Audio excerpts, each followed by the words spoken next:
On a bitter Palm Sunday in 1461, the fields near Towton in northern England became a scene of unimaginable carnage. Snow fell across the plateau as two armies clashed in a struggle that would decide the fate of a kingdom. The Wars of the Roses, a dynastic battle between the houses of York and Lancaster, had already torn England apart, but Towton would stand out as the bloodiest, most decisive encounter of all. Tens of thousands of men fought for their lords, their crowns, and their lives, and by the day's end, the landscape was strewn with the dead, the snow turning red with their blood. For Edward, Duke of York's son, the battle was the key to the crown. Facing a desperate Lancastrian army commanded by loyalists to King Henry VI, Edward marshalled his forces in the frozen wind, relying on strategy, archery, and relentless pursuit to crush his enemies. Towton was no ordinary clash of arms.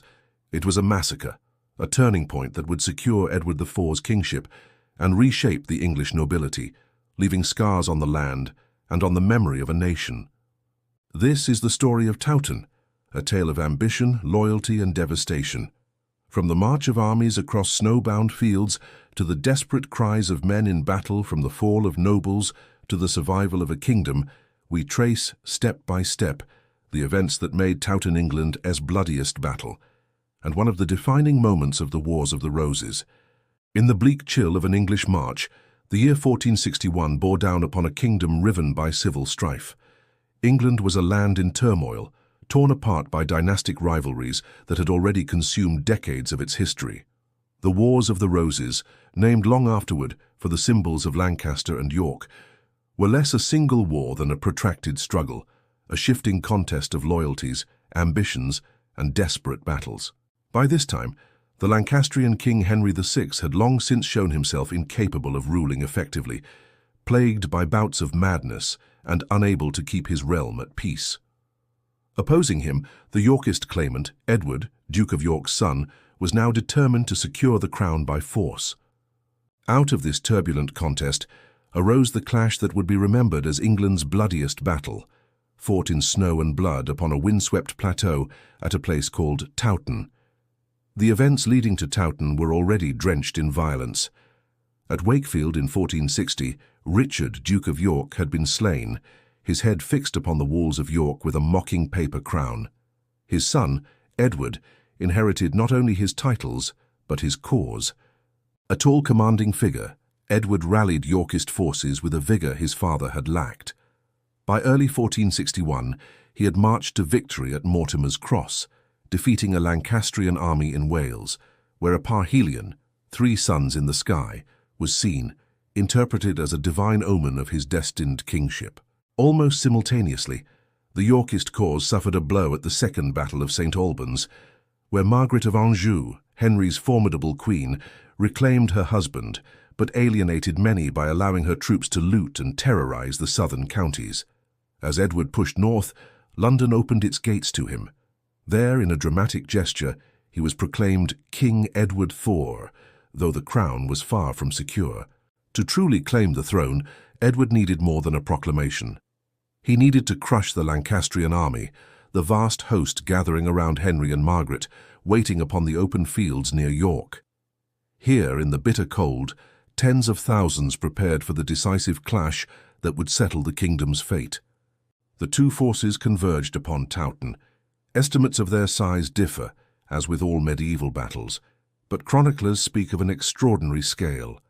Some claim as many as 50,000 men assembled for the Yorkists, perhaps slightly fewer for their foes, though modern scholars suggest a combined number closer to 50,000 overall. Still, this was no ordinary encounter. This was an existential struggle, for neither side expected mercy, and the fate of the crown lay in the balance. Armies in the 15th century were not permanent institutions, but temporary musters of retainers, levies, and household men-at-arms, yet the ferocity of loyalty to lords and cause was no less real. For many it was the oath to a magnate, the bond of service and reward that brought them to this battlefield. The Lancastrian host, commanded by Henry Beaufort, Duke of Somerset, arrayed itself upon a plateau south of the village of Towton. The Yorkists, under the command of Edward IV and his ally Richard Neville, the Earl of Warwick. The fabled kingmaker, approached from the south. Snow fell relentlessly, carried by a driving wind from behind the Yorkist lines. This weather would prove a crucial ally. Before dawn, both armies prepared for the encounter. It was Palm Sunday, March 29, 1461, though few among the men would have spared much thought for the religious calendar. Chroniclers later described the ground as frozen, the air bitter, the snow driving across the plateau. This was no tournament ground, no formal clash. It was to be a trial of endurance, of resolve, where neither side intended to retreat. For both Lancastrian and Yorkist, it was kill or be killed. For mercy was a rare commodity in a war of dynastic claimants. Edward himself was still young, only 18, yet already displaying the charisma and energy of a commander determined to stake all upon this day. His presence stiffened Yorkist resolve. For the Lancastrians, Somerset inspired his men with equal determination. To many of the nobility and gentry gathered there, this was more than politics. It was the culmination of feuds, loyalties, and vendettas that had been building for years. Neighbor fought neighbor, kinsman against kinsman, in a conflict that would leave scars far beyond the battlefield. As the armies drew close, it was the archers who unleashed the first storm. England's longbowmen, the terror of Crécy and Agincourt, still dominated the art of war. Yet on this day the snow and the wind gave the Yorkists a deadly advantage. Edward's archers, advancing into range, loosed a volley and then fell back, tricking the Lancastrians into replying. But the wind drove the Lancastrian arrows short, falling harmlessly before their foes, while the Yorkist shafts struck home with merciless effect. Again and again, Yorkist volleys cut into the Lancastrian lines, forcing them to advance downhill into the teeth of the storm. What followed was brutal, hand-to-hand combat on an almost unimaginable scale. With billhooks, swords, axes, and polearms, men hacked and thrust in close ranks, pressed shoulder to shoulder, unable to withdraw, driven forward by those behind. Chroniclers speak of fighting that lasted hour after hour, with neither side yielding, the snow turning to mud and blood beneath their boots. On such a day, individual acts of valor or cruelty were swallowed in the grinding clash of thousands. This was no chivalric contest. It was slaughter in the snow, and as the lines pushed back and forth, exhaustion set in, yet neither army could break away. The Yorkists at times pressed hard, held by Edward's resolve. The Lancastrians, though driven by desperation, found themselves slowly ground down. Still, the outcome was far from decided, and for hours the battle hung in the balance. The scale of the slaughter, even at this stage, was appalling. The chronicles tell of men fighting knee-deep in corpses, of weapons dulled by constant use, of men tearing away helmets in desperation for breath, only to be cut down in the press. No quarter was asked, and little given. In this crucible of violence, England's fate was being decided by blood and steel. The turning point was yet to come, and as the battle raged into the afternoon, both armies strained to breaking. The arrival of reinforcements would decide all. The din of battle carried across the frozen fields as the struggle dragged into its sixth hour. The lines surged and bent, neither side collapsing, both desperate to force a breakthrough. Men who had marched with confidence that morning were now fighting in a haze of exhaustion, their limbs heavy, their vision blurred with snow and sweat. Still, they pressed on, for retreat was impossible, and the price of yielding was death. For the Lancastrians, there remained a fragile hope. If their line could endure, if their numbers could overwhelm, Edward's precarious kingship might collapse before it had truly begun. But Edward and his allies had prepared for this moment, and as the day wore on, the tide began to shift. Out of the swirling snow, fresh banners appeared on the horizon. It was John Mowbray, the Duke of Norfolk, leading a contingent of Yorkist reinforcements. Their march had been delayed, but their arrival now was like a hammer blow upon the weary Lancastrian flank. With renewed cries, Norfolk's men drove into the enemy's side, cutting deep into their ranks and spreading panic among those who had already fought for hours. This sudden weight unbalanced the contest, and though the Lancastrians fought on with desperate courage, they were now pressed from two sides, their cohesion faltering with every passing minute. The ground itself conspired against them. Trapped between their enemies and the treacherous waters, panic turned to rout. For the Yorkists, it was a merciless slaughter. Edward had no intention of allowing the enemy to regroup, no desire to risk their return to the field. Pursuit was relentless. Survivors were hunted across the snowbound countryside, cut down as they fled north. Villages and fields bore witness to the carnage, and the roadways became strewn with corpses. The pursuit extended for miles, and in its wake, the Lancastrian cause suffered a catastrophe from which it could not easily recover. Estimates of the dead vary wildly, some chroniclers claiming as many as 28,000, others less, but even conservative numbers suggest a scale of bloodshed unparalleled in English history. Towton was not only a battle, it was a massacre. This scale of destruction cannot be understood merely in numbers. The nobility, the gentry, and the retainers of both sides were struck alike. Families who had feuded across generations saw their lines extinguished in a single day. Houses that had provided lords, sheriffs, and knights to their shires were suddenly bereft of heirs. Towton's dead reshaped the political landscape, for in its carnage lay not only the bodies of men, but the unraveling of entire dynasties. Edward himself emerged as the unquestioned victor. At only 18, he had commanded one of the most brutal and decisive battles in England's history, and he now stood as the undisputed King of England. His victory was no mere matter of survival, it was the annihilation of his enemy's strength. The Lancastrian royal family fled north, Margaret of Anjou retreating into Scotland with her son, Prince Edward, while Henry VI, ever passive, drifted with them into exile. The remnants of their support collapsed in the north, leaving Edward free to consolidate his new reign. Yet the cost of this triumph was immense. Towton's legacy was carved not in glory, but in grief. Contemporary writers struggled to describe the scale of death, and those who walked the fields afterward spoke of mounds of corpses, of villages overwhelmed with the stench of decay of burial, pits hastily dug to contain the multitude of slain. It was said that the snow remained stained with blood long after the battle ended, a visible reminder of the kingdom's wounds. The brutality of Towton must be understood within the nature of the Wars of the Roses. This was not a war of foreign conquest, fought on distant fields, but a struggle of Englishmen against Englishmen, neighbour against neighbour. The hatreds it engendered ran deep, and the fighting was conducted with a ferocity born of dynastic desperation. Unlike wars abroad where ransoms and chivalric codes might temper violence, these civil battles were merciless. Victory meant survival, defeat meant extinction. At Towton, mercy was abandoned, for Edward sought not only to win, but to eliminate the Lancastrian threat once and for all. For the ordinary men who fought that day, Towton was a crucible of horror. Most were levies drawn from shires, summoned by lords to fulfill their feudal duties, men whose lives had been lived in fields and villages far from the high politics of kingship.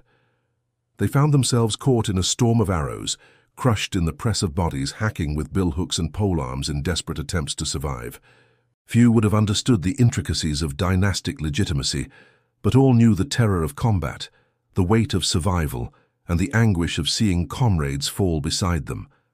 Towton was their apocalypse, and for those who returned home, the memories must have haunted them long after. The consequences of Towton stretched beyond the battlefield. Edward IV's triumph allowed him to secure London, to crown himself formally, and to begin the consolidation of Yorkist rule. But his new kingship rested upon the slaughter of tens of thousands of subjects, a grim foundation for any monarchy.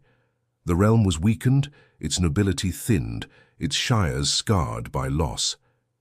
Edward, though victorious, would spend much of his reign grappling with the consequences of a divided kingdom, for Lancastrian loyalty did not vanish entirely.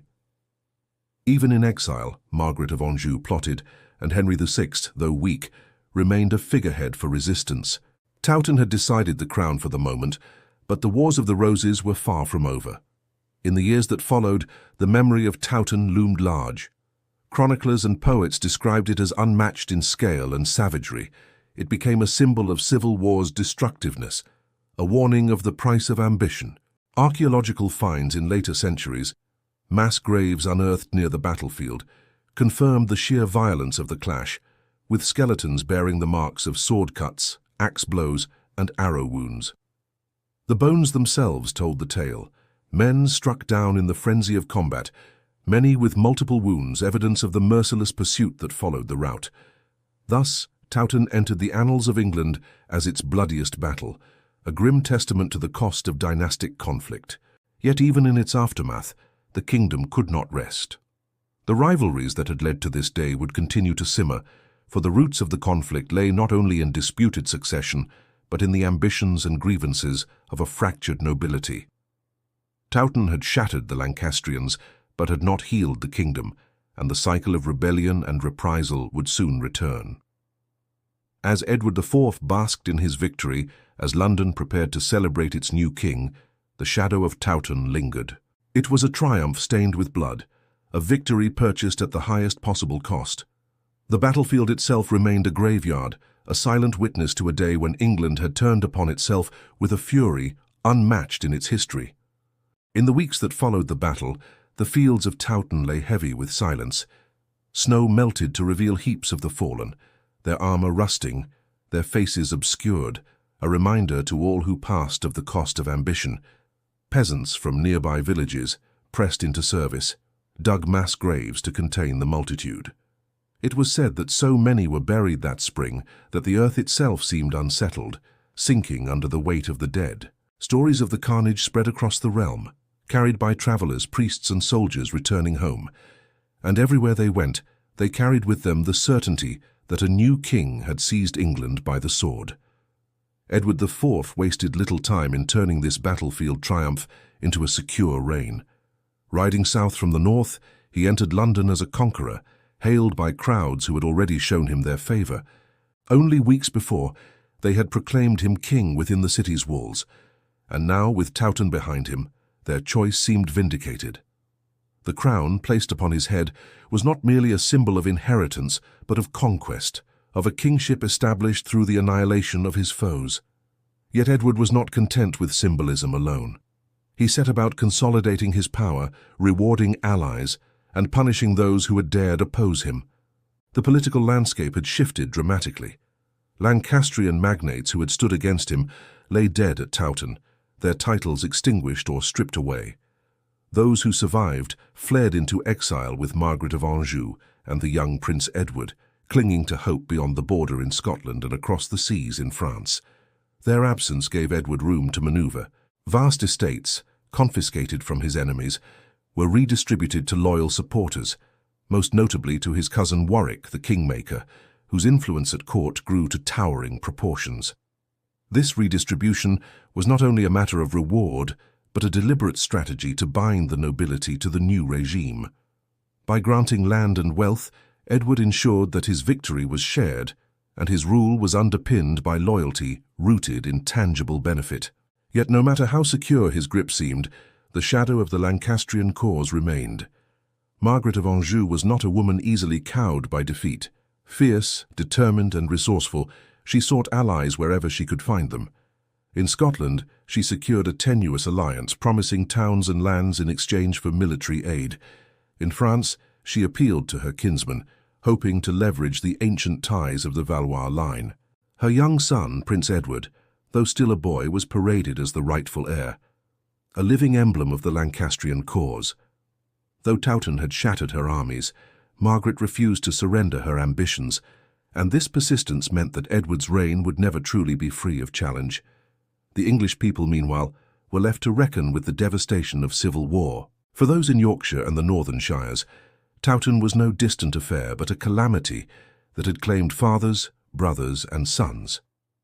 The battlefield itself became a site of grim remembrance, its burial mounds a permanent scar upon the landscape. Local communities bore the burden of recovery, rebuilding farms and homes disrupted by the movement of armies, coping with the loss of so many men of fighting age. In London and the south, the war seemed less immediate, but even there the absence of noble families who had once dominated courtly life was keenly felt. The rhythm of governance and patronage shifted as Edward reshaped the hierarchy of power. Edward himself proved a capable ruler in the years after Towton. Tall, commanding, and handsome, he embodied the martial vigor that his supporters believed essential in a king. Unlike Henry VI, whose weakness had undermined his legitimacy, Edward projected confidence and authority. He took steps to strengthen royal finances, relying on trade and the prosperity of England's merchants rather than the constant taxation that had so often bred resentment. His court, though sometimes criticized for its extravagance, offered stability after the chaos of Henry's reign. Yet Edward's reliance on the support of Warwick, the kingmaker, sowed the seeds of future discord. For now, however, the unity forged in the fires of Towton held. The memory of Towton also played a crucial role in sustaining Edward's authority. Chroniclers and heralds alike reminded subjects of the scale of his victory, portraying it as a divinely sanctioned triumph. Palm Sunday, the day of the battle, took on symbolic resonance, a sign that God himself had chosen Edward to lead England. Songs and poems circulated, extolling the Yorkist cause and painting the Lancastrians as rebels justly punished for their defiance. In this narrative, Towton was not a tragedy, but a necessary sacrifice for the peace and stability of the realm. Yet beneath these celebrations lay the unspoken reality of grief, a grief carried quietly by those who had lost loved ones to the slaughter. The battlefield itself remained a source of fascination and dread. Travelers spoke of bones unearthed by ploughmen years after the fight, of skulls split by axe blows, of arrowheads still embedded in rib cages. Legends arose of restless spirits haunting the moors, of cries heard on the wind, of ghostly processions on Palm Sunday nights. Whether these tales were born of superstition or the need to give voice to unhealed wounds, they testified to the deep impression Towton left upon the national consciousness. It was not merely a battle but a rupture in the life of the kingdom, an event so vast that it lingered in memory long after its political consequences had faded. For Edward, the challenge was to turn such a violent beginning into lasting stability. He sought marriage alliances, both to strengthen his legitimacy and to secure peace. In a surprising move, he married Elizabeth Woodville, a widowed commoner of minor gentry status, whose beauty and determination captivated him. This marriage, while personally advantageous, angered Warwick, who had hoped for a union with a foreign princess that might secure international alliances. Here, the first cracks in the Yorkist unity appeared, though their consequences would not be fully felt until years later. For the moment, the spectre of Towton still bound Edward and Warwick together, the memory of shared victory holding back the flood of rivalry. The Lancastrians, though weakened, remained a threat, and Edward devoted attention to securing the northern frontier. Castles were garrisoned, loyal sheriffs appointed, and traitors rooted out. Skirmishes flared, raids from Scotland kept tension alive, and whispers of plots circulated in taverns and courts alike. Towton had delivered a decisive victory, but civil war is rarely ended by a single blow. Instead, it lingers in the discontent of the dispossessed, in the determination of exiles, and in the fears of those who know how fragile peace can be. Edward understood this, and though he relished the pageantry of kingship, he kept his sword close at hand. Thus the years after Towton were a paradox, a time of triumph and consolidation for Edward IV, but also a time of unease when the blood spilled on a snowy field seemed both to secure and to imperil the crown. The battle had changed England irrevocably, but the wounds it left were far from healed. In the hearts of many, the memory of Palm Sunday 1461 remained an open wound, a reminder that the price of kingship had been paid not in ceremony or consent, but in the lives of thousands cut down upon the moors of Yorkshire. Years passed, yet Towton remained fixed in the kingdom's memory, not as a victory sung with pride, but as a wound that refused to heal. Even as Edward IV established himself more firmly upon the throne, the people of England lived in the shadow of that Palm Sunday. Towton had decided a crown, but it had also taught a harsh lesson, that in this struggle for power, the kingdom itself was the battlefield, and no one was safe from the tide of civil war. Families torn apart at Towton bore their losses in silence, and in manor houses across the land, the names of sons who had marched to that field were remembered in prayers, their bodies lost in the great pits of the north.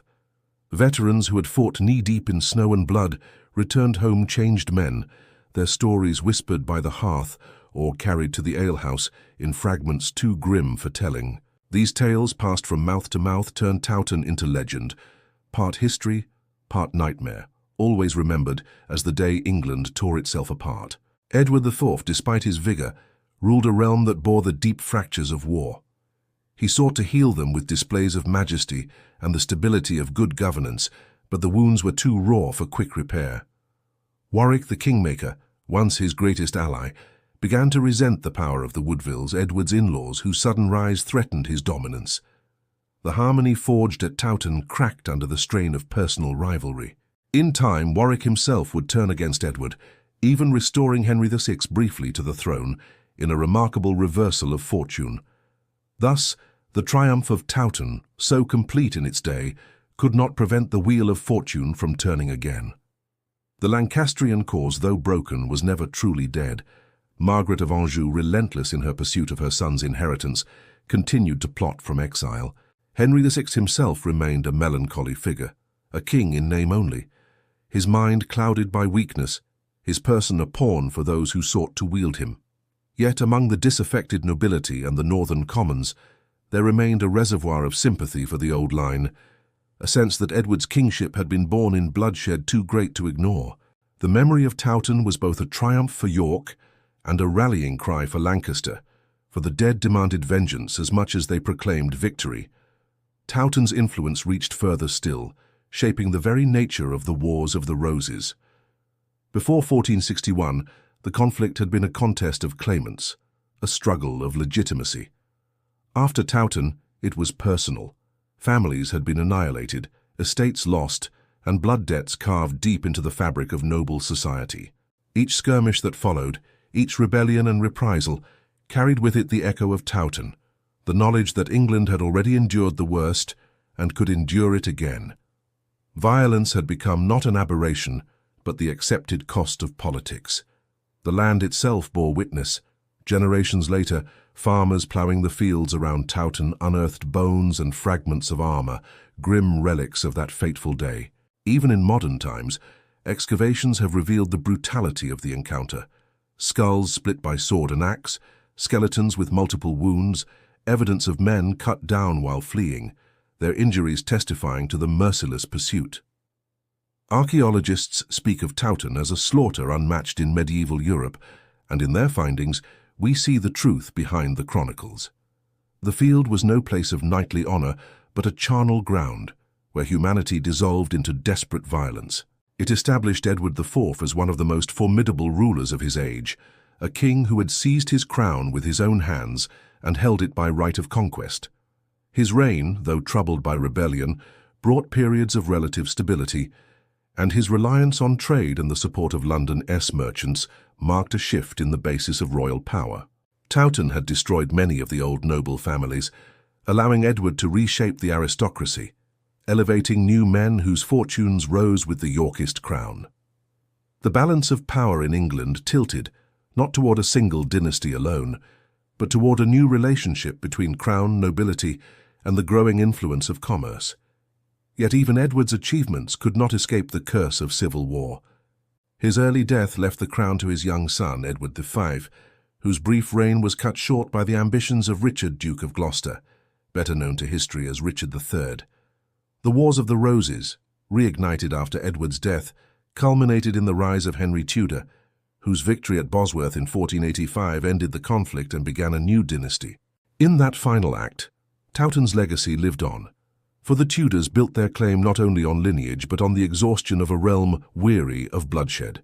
The memory of Towton, of thousands slain in the snow, of families destroyed and fields strewn with corpses, was still alive in the minds of those who welcomed Henry VII's promise of peace. It is the embodiment of the Wars of the Roses themselves, brother against brother, ambition against loyalty, crown against crown.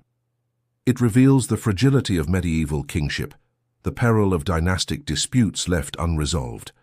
It also shows the resilience of the English people, who endured the devastation and rebuilt their lives, carrying forward a kingdom scarred but unbroken.